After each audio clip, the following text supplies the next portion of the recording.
अस्सलामुअलैकुम। हमारे YouTube channel को लाजमी से सब्सक्राइब करें ताकि हर नई आने वाली वीडियो का नोटिफिकेशन आपके पास बर वक़्त पहुँच सके। शुक्रिया। हकीम लुकमान के बताए हुए शाम के टोटके। शाम को कभी भी प्याज मत खाओ, बवासीर हो जाएगी।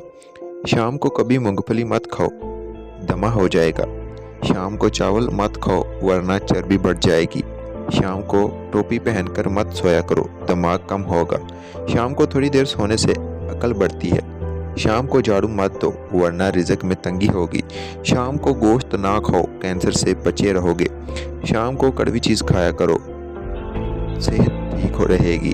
शाम को सफ़र करने से परहेज़ करो। शाम को गर्म पानी पियो, गले में खराश नहीं होगी। शाम को कम खाया करो, कभी मोटापा नहीं होगा। शाम को पानी कम पिया करो, गुर्दे साफ रहेंगे। शाम को नारियल खाया करो, जिल्द मुलायम हो जाएगी। शाम को खजूर खाया करो, हड्डियाँ कमज़ोर नहीं होंगी।